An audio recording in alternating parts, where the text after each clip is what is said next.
father was brilliant. Then we're going to get, I just want to read his biography, this little bio here, and then we're going to move on to our last three. Robert's biological father was brilliant and charismatic, finishing his 4-year undergrad degree in less than 2 years. So you know he was a brilliant man. He was on the cap, very, very smart. All right? Then going on to attain a master's and PhD at 2 prestigious universities before rising to the #1 position in the state of Hawaii's educational system. He left debt to be paid upon his death. He left debts because he didn't create assets. He had the education, but he was slave to what? To the dollar, because he was not taught about financing and how to create assets to take care of him and his family instead of creating more liabilities. That's what causes the debt. And now a lot of us today are that way when somebody dies because we ain't got life insurance, we ain't got health insurance, and a lot of us get in predicaments because of financial situations. Because we may have a health problem that takes money out of us. And we may have insurance, but you got to put other things in place so that'll back up. If something don't pay, this may pay partial of it. Get something else, have some assets there to pay the rest of it, so you don't take money out of your pocket. You see what I'm saying? And a lot of families they struggle that somebody in the family died, they ain't have no help, they ain't have no life insurance, so they got to struggle to ask family members and family members and friends to help get money up, to raise money to have a burial. You shouldn't have to do that. You shouldn't have to do that. And that's your man. That's your job as a man to make sure these things are in place. All right. All right. He left debt to be paid upon his death, while Robert's mentor, who never even finished 8th grade, that's his friend's father, became the richest man in the state, leaving tens of millions to his family and charity. Why? Because he understood the power of money and how assets create more assets, and it can free your money up, and in that way you can do more things with your family and more things for your friends, for the community, and things of that nature, because that's what God created us for, is to help others. Praise be to God. All right, let's get down into our last few things here. This is a good lesson here. I really was this is really good here. This has been really good. All right, let's get down to number 4. Number 4. The history of taxes and power of corporations. Now, if you live in this country, in the Western world, in the United States, you sure enough gonna pay taxes till you die. As long as you work, you gonna pay some taxes. There's no way of getting around it, or they will lock you up for tax evasion. You have heard many stories on how people have avoided taxes and what they do. They go to jail. And I'm not saying that a lot of people that's in Washington and all these people, some of them ain't right, ain't crooked. They using money. They ain't a lot of politicians. They're patting their pockets, but we can't question that. All we can do is try to do the best we can and do what we supposed to do, and then they'll be off our back. All right. Okay. Let's look at this a little bit here. Lesson 4: History of taxes and the power of corporations. The author, which is Robert Kiyosaki, which is Rich Dad Poor Dad, I encourage you to get that book, delves into the origin of the income tax and the old age battle between the rich and those who went to take money from the rich. All right. What is important is where the history has brought us in the present day. The rich play the game smarter. They play the game smarter. Why? Because they create assets. They have been taught by their families. In 9 times out of 10, the white community, I'm not saying generally speaking, but many of the whites and other minorities, other than blacks, and I ain't saying all blacks, but some have not been taught by that. But the white communities, they have been taught by their families on how to create wealth. They've been taught this, and we've been left behind because when we were slaves, when our families and grandparents and great grandparents, they wasn't taught about that stuff. They kept them ignorant. They kept them on the farm to create more wealth for them. So they didn't teach us these principles. So we had to learn trial and error, and some of us still have not learned because that's something that we wasn't taught. All right. What is important is that where the history has brought us in the present day, the rich play the game smarter, legally avoiding taxes, and some do. You heard Donald Trump. Certain things with his corporation, he don't pay taxes on. All right, we ain't gonna get into that. While the middle class foots the bill for most of the government spending, which is true, we the one that suffer. All right. One important tax tool of the rich is the 1031, which is what? It's like it's like an exchange. We talk about money as an exchange, right? Which allows you to defer paying capital gains tax on the sale of real estate if you use the proceeds of the sale to buy another presumably more expensive piece of real estate. Donald Trump was a match that day. That's what they was talking about this a couple of weeks ago, about how he avoided paying tax because he take the money, the assets that he has off another property, he sells it instead of paying taxes on that building that he has sold with his name up there. He took that money and bought another more expensive building. You see what I'm saying? So he didn't pay no money on that, no taxes. But he's creating more wealth for himself out of the assets from the sales. You see, he's just not buying the building, he's creating assets as well. So whatever liabilities he may have, he has probably lower enough because he has created the asset to pay for the liabilities. All right? Do you understand the concept now? All right. Another important tool is the corporation, which allows you to set up separate assets that generate income. We just talked about corporations. Big corporations do it all the time. All the time. The key here is that while an individual is taxed before expenses, a corporation is taxed after expenses. So, say for example, they was talking about this the other day. This, praise be to God. It was talking about this on the news the other day. Say for instance, I make $100,000 this year. Let's say for example, I'm going to get taxed on $100,000. Right or wrong? That's the law. Right or wrong? Okay. When you look at the rich and people that have corporations, big corporations, say for instance, their business is worth $5 million. Just say. Now, after all their expenses for the year, the company may be only worth $2 million. You see, they only pay taxes on $2 million instead of paying $5 million. So they didn't already gain $3 million. They didn't lose nothing. They had to pay on the 5. They only paid it on the 2. So actually, they gained from the $3 million. You see what I'm saying? So they don't get taxed. They don't get taxed until after. We get taxed before. You see the difference? But they create assets to cover their tax expenses, so their tax rate or their tax bracket won't be so high. They lower it by the expenses that they spend to run their business, to do other things they're doing around there, to decrease the value of the company. Say, yeah, we may be worth $5 million, but look at all the expenses that we had to do to run the business. So the government's not going to tax them on the 5, they're going to tax them on the 2. All right, you got it? Praise be to God. Hope you got that. All right, let's look at this. All right, this is the good stuff here. This simple rule means that if done properly, you can legally write off vacations. They do it all the time. Corporations do it all the time. They have these big meetings. They have their annual meetings all over the country, all over the world. They find people and they write it off as a tax deduction. There it is. Car expenses, health club memberships, restaurant meals, they go on meetings, they write all that stuff. That's why I tell people, if you're in a business, you need to save every single receipt that you have and write it off at the end of the year. That decreases your tax burden. So you'll get, even though you're getting taxed on the front end, you'll recuperate some of that taxes at the end of the year. Do you understand what I'm saying? You ain't gonna recuperate it all, but you'll recuperate some of it. All right, you know what I'm saying?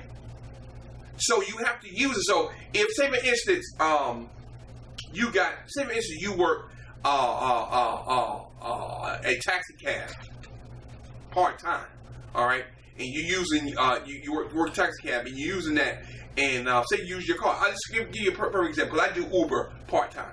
All right, I do Uber part time. That money that I get there, since that's my sole business, even my other job that I do is basically my business as well. Those are 1099 jobs, all right? I use every receipt, car maintenance, the food I eat, because I live out of my car. Everything I do is out of my car. My office space, the electricity I use, all right? My computer I use, my phone, I got to use my phone. That's part of my expenses. You see what I'm saying? All that is a tax write-off for the business. So if I made, say for instance, I made $100,000, but I spent say 30,000 or 40. Say I spent 30,000 in tax deduction, so I'm not going to get tax. No, I'm not going to get that whole 30,000 back. I may get maybe 20,000 of that money back. You see what I'm saying? I get a portion of what the money I'm worth. So I won't get taxed on the 100, even though I got tax in the front end. I want to recuperate some of those and some of that money on the back end with the taxes, with the receipts I had to do to make, to do my business. You know what I'm saying? All right. The poor earn, they pay taxes, then spend. The rich earn, spend, then they pay taxes. You hear what I said? I'll repeat that again. The poor person goes out and earns it every day at work, right? Then, before he gets his check, the government going to take the taxes before he gets his check. We talk about your gross income. Whatever your gross is, you're not getting taxed on your net. You're getting taxed on your gross income. He's going to get his. And then we decide to spend on whatever we have left over. Right or wrong. But the rich don't do that. How do the rich do it? Well, the rich earn their money first. They spend money. Then they pay back. Then they pay tax on the back end. You see the difference? All right. Praise be to God. All right. This is good stuff here tonight. This is good. Robert Kiyosaki says the idea of financial literacy breaks it down into four parts into financial literacy, and why this is so important. And I guess it's become a part of my spirit now, and I'm really thinking about this certified financial planner thing, and I really want to get into it. And when God opens up the door for me to do it, I'm going to do it because it's something that we all need to learn. All right, number one, accounting. The ability to read and understand a financial statement. We all need. Do I understand all about financial statement? I don't. I do know. You do your checkbook. How you balance your checkbook. What you got in there. Your deductions.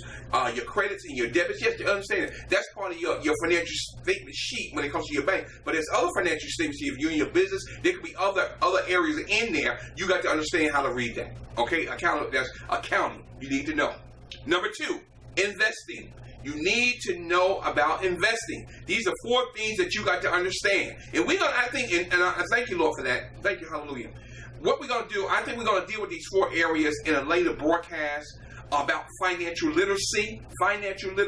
Because if we can break this down so you can understand as a child, you'll be better prepared for your future and how to train your children as well. Because a lot of this stuff I didn't know. All right, so I'm sharing it with you so you can help somebody else. All right, so we're going to deal with this financial literacy because I think it's very, very important. All right, investing, the science of making money. That means letting your money work for you. All right, creativity combined with strategies and formulas. So you got to be creative. But you got to know a strategy and create formulas. And what that means is go to somebody that knows the market. How to invest. That's why I went to my representative, my investment representative today. He explained. He said, whenever you need help, just come on in. And that's why I went to them. And we ought to be talking about some investing place where you need to go once you get to that point. After you're paying your bills, you can do this and sit down and talk to somebody that knows it. Go to somebody that knows what they're doing to help to assist you. All right, and then and whatever information you get, you go back and do some more research, and then you come up with a decision. Because finally, the decision is going to be yours regardless. All right, but they're there to assist you, give you the tools that you need to be successful. And if you need help, go to see them. It's simple. All right. Thirdly, understand the markets. What do we mean by that? Understand the markets. The science of supply and demand. Whenever there's a demand in something, you can put a price tag on it. I'm gonna give you a perfect example. On the news, just today, over the last couple of weeks, the EpiPen. When I used to be a phlebotomist at Red Cross, and there's a pen where some of y'all know about this.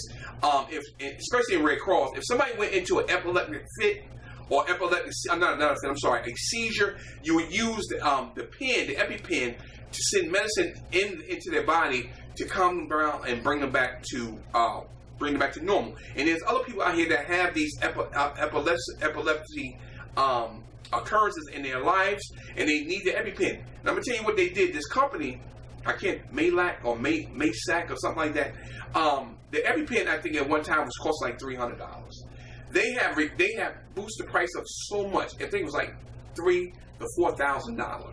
And the Congress was getting on there because they were saying that they only make $100 off it. They said that's not true, because you're making extraordinary amounts of money off of this because you have a corner on the market. See, when you the only one out there, you can demand your price, right or wrong. So, but when you got competition, then you have to be competitive with somebody else. But see, these other companies, this company out here dealing with the EpiPen, they don't have no competition. So they can charge whatever they want, and nobody can say nothing about it. So that's what I'm saying. You got to understand the market. You got to understand the supply. You got to understand the market by the supply and demand. Technical is usually the supply and demand in our economy today is emotional driven. Everything that we do is out of impulse when it comes to buying, because they show you something on television, and as long as you keep seeing it, it's going to drive it. It's going to stir up an emotion within you to go buy that product. That's what it's all about. Supply and demand. And just like the iPhone. A lot of iPhone 7s had already been sold out, but people were lining up in lines just to put a deposit. They had already bought the phone. They was going to pick it up, but the other people had to put in another order for the phone. It's a supply and demand. They charge $600, $700, $800 for that phone. You see? So who else can do that? If you got a cut on the market, then you can demand your price. All right. In fundamental economic sense, that's what the markets are, and we'll be dealing with some of that. We're going to dive into that a little bit. We're going to touch on that in a few weeks. All right, talking about financial literacy.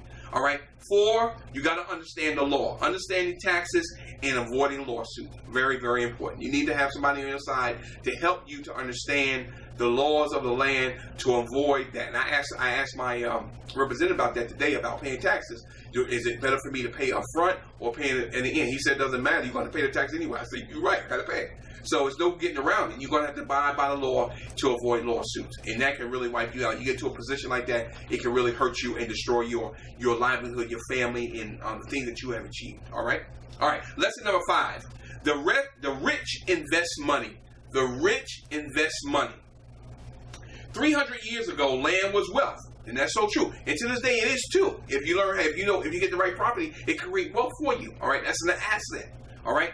While the Industrial Revolution of the 1800s, we talked about this in our class, wealth was owned by the industrialists. Today, wealth is what? Information. There's a difference. Wealth is information nowadays because we are living in an information age. All right? People complain that they don't have enough money to take advantage of the deals they see. Even more often, they have opportunities that they can't see. Most people know only one solution. What we talked about earlier? Work hard, get a job. Or get an education and work hard. That's all we know. Save and borrow. Save and borrow. Well, if you're saving, you're not really, if you're borrowing, then you're going to have to kick out more money. So you're not really saving. You may save a little bit, but actually if you create more liabilities and you have assets, then you have just dug a hole for yourself.